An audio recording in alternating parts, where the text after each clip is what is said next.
নমস্কার, কেমন আছেন আপনারা? আশা করছি ভালো আছেন, সুস্থ আছেন। প্রত্যেক দিনের মতো আমি আপনাদের কাছে নিয়ে চলে এসেছি বেশ কিছু ছোট, ছোট ইউজফুল কিচেন টিপস।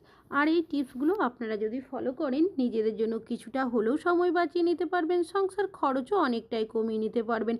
চলুন দেখে নেওয়া যাক, তেমনই কিছু ছোট, ছোট ইউজফুল টিপস শেয়ার করব। আজকের প্রথম টিপসটা হলো, আমি এখানে নিয়েছি একটা তেলের বোতল। আমরা তেল প্রত্যেকেই বাড়িতে নিয়ে আসি, কোনো না কোনো বোতল বা ফানেলের মধ্যে রেখে থাকি। তবে যখন আমরা তেল বের করতে যাই, বোতলের মুখ বেয়ে দেখবেন অনেকটাই তেল ঝরতে থাকে, যার কারণে বোতলের গায়েও অনেকটাই তেল থাকে। যে জায়গায় রাখি না কেন, কিচেন স্ল্যাপে হোক বা অন্য কোনো জায়গায়, সেই জায়গাটাও তেল চিটে হয়ে যায়। তো বোতলের মুখের মধ্যে একটা রাবার ব্যান্ড পেঁচিয়ে রাখবেন। এতে কি হবে, যদি বোতলের মুখের মধ্যে একটুও তেল থাকে, সেটা দেখবেন রাবার ব্যান্ডের মধ্যেই থাকবে, বোতলের গা বেয়ে ঝরবে না। আর যে জায়গাতে রাখেন না কেন, একটা ঢাকনার মধ্যে রাখবেন। সেক্ষেত্রে দেখবেন আপনাদের কিচেন স্ল্যাবটাও কিন্তু তেলচিটে হবে না। আশা করছি টিপসটা কাজে আসবে। এখন চলে যাচ্ছি পরবর্তী টিপসে। আমি এখানে নিয়েছি একটা জিন্স প্যান্ট। জিন্স প্যান্টের ব্যবহার বাচ্চা থেকে বড় আমরা কম বেশি অনেকেই করে থাকি। তবে সমস্যাটা কি হয়, যখন নতুন জিন্স প্যান্ট কিনে নিয়ে আসা হয়, জিন্স প্যান্টের যে বোতামের ঘরটা থাকে সেটা অনেকটাই টাইট থাকে, যার কারণে সহজে কিন্তু আমরা বোতামটা লাগাতে পারি না। অনেক সময় দেখবেন বেশি টানাটানি করতে গেলে নখের মধ্যেই ব্যথা হয়ে যায়। তবে যদি আপনাদের এই ধরনের সমস্যা হয়ে থাকে, সেক্ষেত্রে আপনারা একটা কাজ করতে পারেন, নিয়ে নেবেন একটা সেফটি পিন। সেফটি পিনটাকে প্রথমে বোতামের মধ্যে এইভাবে লাগিয়ে দেবেন। তারপর যদি বোতামটা এইভাবে লাগান, তাহলে দেখবেন খুব সহজেই কিন্তু আপনারা বোতামটা লাগিয়ে নিতে পারবেন, আর আপনাদের হাতে বা নখের মধ্যে একটুও ব্যথাও হবে না। আশা করছি টিপসটা কাজে আসবে। ভালো লাগলে লাইক করবেন। এখন চলে যাচ্ছি পরবর্তী টিপসে। এখানে নিয়েছি একটা কন্টেনারের ঢাকনা। এই ধরনের কন্টেনারের ঢাকনা আমরা অনেকে খাবার দাবার ঢাকা দেওয়ার জন্য ব্যবহার করে থাকি। কেন কি, খাবার দাবার যদি ঢাকা দেওয়া না হয়, সেক্ষেত্রে অনেক সময় নোংরা ময়লা পড়ে যায়, বা কখনো সখনো দেখা যায় কোনো কিছুতে মুখও দিয়ে দেয়। তবে সমস্যাটা কি হয়, খাবারটা যদি গরম থাকে, সেক্ষেত্রে বাষ্পটা কিন্তু সহজে বেরোয় না, যার কারণে যে খাবারই আমরা ঢাকা দিই না কেন, সহজে খারাপ হয়ে যায়। সেক্ষেত্রে আপনারা একটা কাজ করবেন, ধারালো কোনো জিনিস নিয়ে নিতে পারেন, বা একটা কাঁটা চামচেরও ব্যবহার করতে পারেন। আমি পুরনো কাঁটা চামচটাকে ভালো করে গরম করে নিয়েছি, সেটা দিয়ে বেশ কিছুটা এইভাবে ছোট ছোট ফুটো করে নিচ্ছি। এবার এই কন্টেনারের ঢাকনাটা আপনারা যদি কোনো কিছু খাবার দাবারের ঢাকা দেন, সেক্ষেত্রে বাষ্পটা সহজে বেরিয়ে যাবে ফুটো করার জন্য, আর কোনো কিছু নোংরা ময়লাও পড়বে না, আর কোনো কিছুতে মুখও দিতে পারবে না। আশা করছি টিপসটা কাজে আসবে। ভালো লাগলে লাইক করবেন। এখন চলে যাচ্ছি পরবর্তী টিপসে। এখানে নিয়েছি নারকেল। আমাদের অনেকেরই বাড়িতে নারকেল নিয়ে আসা হয়ে থাকে। নারকেল দিয়ে আমরা বিভিন্ন ধরনের সন্দেশ, নাড়ু বা রেসিপি বানিয়ে থাকি। তবে দেখবেন কোনো কারণবশত যদি নারকেল দিয়ে কোনো কিছু বানানো না হয়, বেশ কিছুদিন যদি বাড়িতে থেকে যায়, সেক্ষেত্রে দেখা যায় নারকেলের ভেতরের জলটা শুকিয়ে যায়, নারকেলটা পচে যায়। আর এই সমস্যাটা যে সব সময় দেখা দেয় তা কিন্তু নয়, অনেক সময় কিন্তু এই ধরনের সমস্যা হয়ে থাকে। সেক্ষেত্রে নারকেল যখনই আপনারা বাড়িতে কিনে নিয়ে আসবেন, কিছুটা পরিমাণে নর্মাল জল নারকেলের মধ্যে এভাবে ছিটিয়ে দেবেন।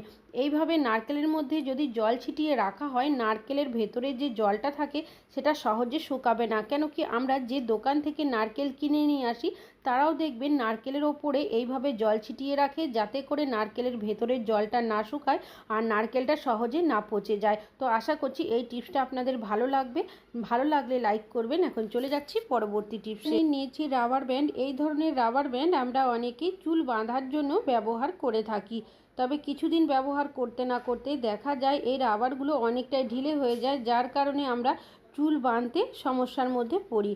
তো আমরা তখন ব্যবহারও করতে পারি না। সেক্ষেত্রে আপনারা একটা পাত্রের মধ্যে নিয়ে নেবেন বেশ কিছুটা পরিমাণের গরম জল, রাবার ব্যান্ডগুলো দিয়ে দেবেন। দেওয়ার সাথে সাথেই দেখবেন যে রাবার ব্যান্ডগুলো অনেকটাই ঢিলে হয়ে গেছিলো, সেটা কিন্তু আস্তে আস্তে টাইট হয়ে যাবে। তো দেখতেই পাচ্ছেন দেওয়ার সাথে সাথেই কিন্তু অনেকটাই ছোট হয়ে গেছে, আর টাইট ভাবটাও চলে এসেছে। এবার এখান থেকে রাবারগুলো তুলে নিচ্ছি। এবার আপনারা কি করবেন, রাবারগুলো শুকিয়ে দেখবেন আবারও কিন্তু ব্যবহার করতে পারবেন। যে ঢিলে ভাবটা ছিল সেটা কিন্তু চলে যাবে, আর বেশ কিছুদিন আপনারা এটা ব্যবহারও করতে পারবেন। আশা করছি টিপসটা কাজে আসবে। এখন চলে যাচ্ছি পরবর্তী টিপসে। আমি এখানে নিয়েছি মাছ। মাছ আমাদের প্রত্যেকেরই বাড়িতে কম বেশি নিয়ে আসা হয়ে থাকে। তবে মাছ আমরা যখন ধুয়ে নিই, প্রত্যেকেই দেখবেন মাছের মধ্যে কিন্তু লবণ হলুদ মাখিয়ে নিই। সমস্যা কি হয়, অনেক সময় আমাদের হাত যদি কেটে যায়, বা কখনো সখনো বাইরে যদি কোথাও যাওয়ার থাকে, সেক্ষেত্রে দেখবেন হাতের মধ্যে হলুদের দাগও পড়ে যায়। আর যদি হাত কেটে যায়, সেক্ষেত্রে লবণ মাছের মধ্যে যেহেতু মাখাতে যায়, হাতে লেগে যায়, হাত জ্বালা করতেও শুরু করে। তবে যখনই আপনারা মাছের লবণ হলুদ মাখাবেন, তো লবণ হলুদ পরিমাণ মতো দেওয়ার পর একটা ওপর থেকে প্লেট বা থালা ঢাকা দিয়ে দেবেন। তারপর যদি এইভাবে কিছুক্ষণ নাড়াচাড়া করেন, মাছের মধ্যে হাত না লাগিয়ে কিন্তু সুন্দরভাবে লবণ হলুদটা আপনারা মাখিয়ে নিতে পারবেন।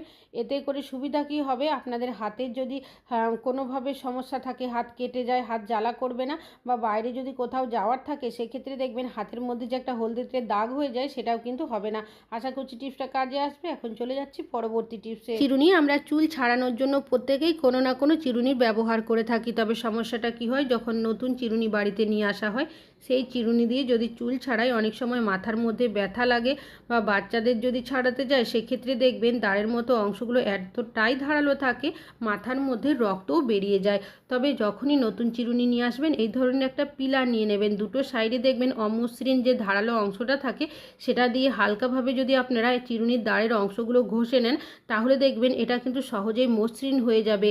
একবার আপনারা টিপসটা ফলো করবেন। আমি নিজের টিপসটা ফলো করেছি, খুব ভালো ফল পেয়েছি, তাই আপনাদের কাছে শেয়ার করেছি।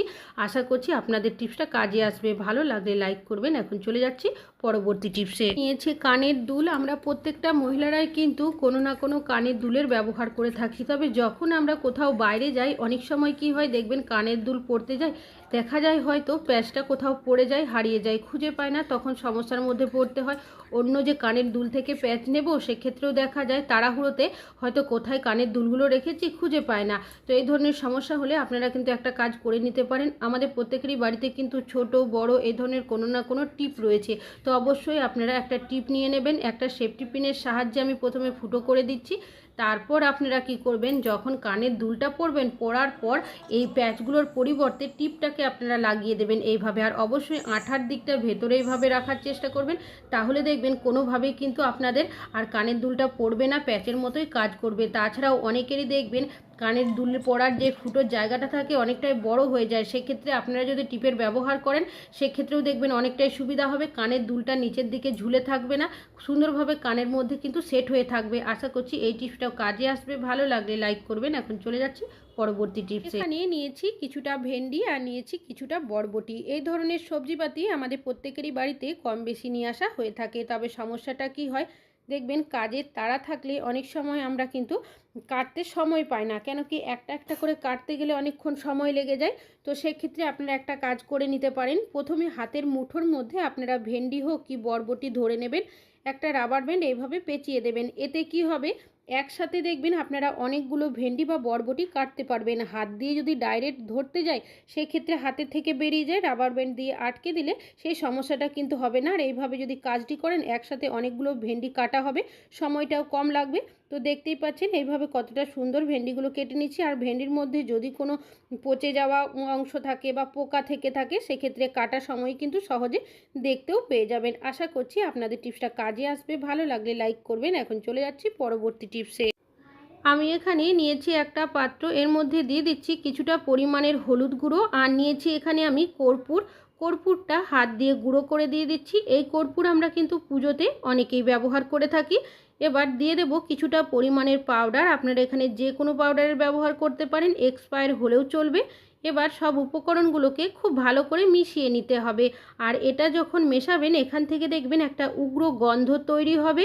আর এটা কিন্তু এখন একটা স্ট্রং সলিউশনে তৈরি হয়ে গেছে। কিভাবে কি কাজে ব্যবহার করবেন, এখানে আমি কিছুটা পেপারের টুকরো নিয়েছি। যে সলিউশনটা বানিয়েছি কিছুটা করে আমি পেপারের মধ্যে দিয়ে দেব।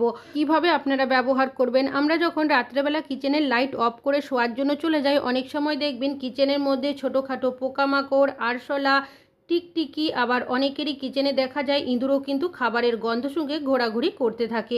এইভাবে সলিউশনগুলো আপনারা যদি গ্যাস ওভেনের ওপরে, গ্যাস ওভেনের নিচে বা সাইডে রেখে দিতে পারেন, এর যে একটা উগ্র গন্ধ থাকে, এর গন্ধের কারণে দেখবেন কোনো পোকামাকড়, আরশোলা, টিকটিকি, ইঁদুর কোনো কিছুই আসবে না। পরের দিন এগুলো তুলে রাখবেন, আবারও রাত্রেবেলা ব্যবহার করতে পারবেন। আশা করছি টিপসটা কাজে আসবে। এখন চলে যাচ্ছি